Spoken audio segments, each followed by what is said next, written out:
বন্ধুরা আসসালামু আলাইকুম। আজকে আবার চলে এসেছি নতুন একটি রেসিপি নিয়ে। দেখুন আজকে কিন্তু দারুণ একটি মজাদার নাস্তা তৈরি হবে আজকে। অবশ্যই আপনারা দেখতে থাকুন কিভাবে নাস্তাটা তৈরি হয়। আপনারা ভিডিওটি স্কিপ করবেন না, পুরোপুরি দেখবেন, আমার পাশে থাকবেন। আশা করছি আপনাদের খুব ভালো লাগবে দেখতে। দেখুন আমি কয়েকটি ভেজিটেবল নিয়েছি, পেঁয়াজ, ধনেপাতা, টমেটো, ক্যাপসিকাম, গাজর, কাঁচা ঝাল সব কিছুই আমি নিয়েছি। নিয়ে তারপরে আমি চুলায় চলে এসেছি। চুলায় একটি প্যান বসিয়ে দিয়ে অল্প করে আমি তেল দিয়ে দিচ্ছি। রেসিপিটা কিন্তু আপনারা যে বাসি রুটিটা ধরো রাত্রে করলাম, বাসি রুটিটা ফেলে না দিয়ে এরকম করে নাস্তাটা তৈরি করে নেবেন। খুব সহজেই নাস্তাটা তৈরি হবে, বাচ্চারাও কিন্তু খেতে খুব ভালোবাসবে। বাসি রুটি ফেলে না দিয়ে এইভাবে নাস্তাটা তৈরি করে নেবেন। প্রথমে একটু তেলটা গরম হয়ে গেলেই আমি কাঁচা ঝাল আর পেঁয়াজটা দিয়ে দিচ্ছি। পেঁয়াজটা একটু নাড়াচাড়া করে নিয়েই আমি ওগুলো দিয়ে দেবো। আপনারা অবশ্যই এটা বাড়িতে ট্রাই করে দেখবেন, বাচ্চাদের কিন্তু খুব পছন্দ হবে। বাসি রুটি বলে ফেলে দেবে এটা হয় না, কিন্তু এইভাবে নাস্তাটা তৈরি করলে কিন্তু খুব সুন্দর লাগবে খেতে। দেখুন তারপরে আমি ক্যাপসিকামগুলো দিয়ে দিচ্ছি, গাজর সব কিছুই আমি দিয়ে দেবো। টমেটোটা একটু পরে দিচ্ছি, কেননা গাজর আর ক্যাপসিকাম গলতে তো টাইম লাগে একটু সিদ্ধ হতে। ওই জন্য এগুলো দিয়ে আমি আগে একটু নরম করে নিচ্ছি, সিদ্ধ করে নিচ্ছি ভাজা করে। সেই জন্য এগুলো আমি আগে দিয়েছি। টমেটোটা দিলে তো তাড়াতাড়ি সিদ্ধ হয়ে যায়, ওই জন্য টমেটোটা একটু পরে দেব। তারপরে আমি একটু স্বাদ মতো নুন দিয়ে দিয়েছি। নুন দিয়ে একটু সিদ্ধ করে নাড়াচাড়া করে নিচ্ছি, কেননা নুনটা দিলে কি একটু গলে যায় তাড়াতাড়ি, ওই জন্য নুনটা দেওয়া। নুনটা দিয়ে তারপরে আমি একটু নরম করে নিয়েই কিন্তু আমি টমেটোটা দিচ্ছি।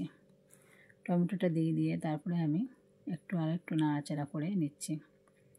দেখুন এইভাবে নাড়াচাড়া করে একটু অল্প সিদ্ধ করে নিতে হবে, পুরো ভাজা করে নিতে হবে। তারপরে একে একে আমি মশলাগুলো দিয়ে দিচ্ছি। হলুদের গুঁড়া, জিরা গুঁড়া, শুকনো ঝালের গুঁড়া সব কিছুই আমি দিয়ে দিচ্ছি। এগুলো দিলে কিন্তু টেস্টটা খুব সুন্দর হয়। এর মধ্যে কিন্তু একটু ম্যাগি মশলাও দিয়ে দিতে হবে। ম্যাগি মশলাও আমি দিয়ে দিচ্ছি, একটু এলাচের গুঁড়ো সব কিছু দিয়েই কিন্তু এটা তৈরি। একটু চাট মশলা দিয়েছি, সব কিছু দিয়েই এটা ভালো করে ভাজা করে নিতে হবে। এর মধ্যে যদি আপনারা চাইলে কিন্তু চিজটাও দিতে পারেন, কিন্তু আমার হাতের কাছে চিজটা ছিল না বলে আমি দিইনি।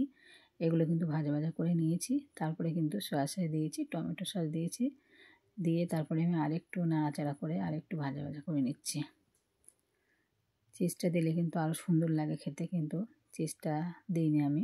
আপনারা চাইলে চিজটাও দিতে পারেন, কোনো অসুবিধা নেই, খেতে কিন্তু দারুণ টেস্ট লাগবে। দেখুন তারপরে শেষ পর্যায়ে আমি ধনেপাতা দিয়ে এটা নামিয়ে নেব। ভাজাটা ধনেপাতা দিয়ে আরেকটু নাড়াচাড়া করে আমি এটা নামিয়ে নেব। আপনারা অবশ্যই আমার ভিডিওটি দেখবেন, আর আপনাদের যদি ভালো লেগে থাকে আপনারা লাইক, কমেন্ট, শেয়ার করবেন, আর সাবস্ক্রাইব অবশ্যই করবেন। দেখুন তারপর আমি ভাজাটা হয়ে গেলে, কমপ্লিট হয়ে গেলে, তো আমি আবার একটা তাওয়া বসিয়ে দিয়েছি। যেটা আমার রুটি ছাঁকা হয় ওই তাওয়াটাই আমি বসিয়েছি। তারপর আমি অল্প করে একটু তেল দিয়ে দিয়েছি। আপনারা চাইলে কিন্তু এটা বাটারও দিতে পারেন। আমি তেলটা দিয়েছি, তেলটা দিয়ে হালকা একটু ছড়িয়ে দিচ্ছি। অল্প তেলেই কিন্তু নাস্তাটা তৈরি হয়ে যাবে, অল্প তেলেই নাস্তাটা তৈরি হবে। যে রুটিটার কথা বলছিলাম, যে রুটি আমি রেখে দিয়েছিলাম বাসি রুটিটা ফেলে না দিয়ে নাস্তাটা তৈরি করার জন্য, আমি কিন্তু রুটিটা এবার দিয়ে তেলটা দিয়ে আমি অল্প করে ছেঁকে নিচ্ছি, একটু গরম করে নিচ্ছি। অল্প করে তেল দিলে কিন্তু হয়ে যাবে। তেলটা দিয়ে তারপরে এর মধ্যেই আমি ওই ভাজাগুলো দিয়ে দেবো, যে রেখেছিলাম সব কিছু,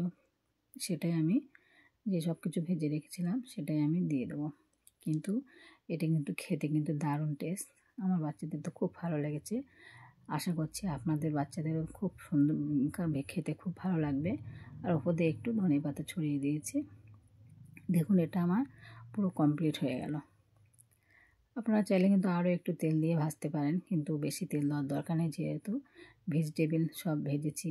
এর জন্য এটা হেলদি, খেতে খুব হেলদি। এটা বেশি তেল দেওয়ার কোনো দরকার নেই, বাটার দিলেও কিন্তু হয়, তা তেলটা হালকা দিলেই চলবে বলে ভাজা করে এটা আমি উঠিয়ে নিচ্ছি।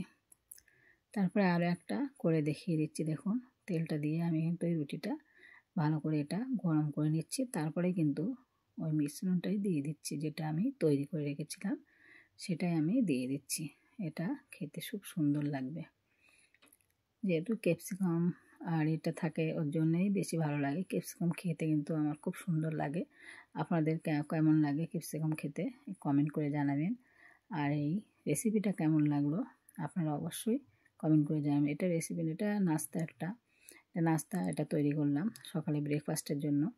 আপনারা এটা ভিডিওটি দেখে অবশ্যই কমেন্ট করে জানাবেন যে আমার এই নাস্তাটা কেমন লাগলো, ভিডিওটি কেমন লাগলো অবশ্যই আপনারা কমেন্ট করে জানিয়ে দেবেন। দেখুন, পুরো পুর ভরা একটি নাস্তা তৈরি হয়ে গেল বাসি রুটি দিয়ে। কি সুন্দর একটি নাস্তা তৈরি হয়ে গেল। আমি কেটে দেখাচ্ছি, এটা দেখিয়ে দেখুন ভেতরটা কি সুন্দর লাগছে দেখতে, খেতেও কিন্তু দারুণ সুন্দর।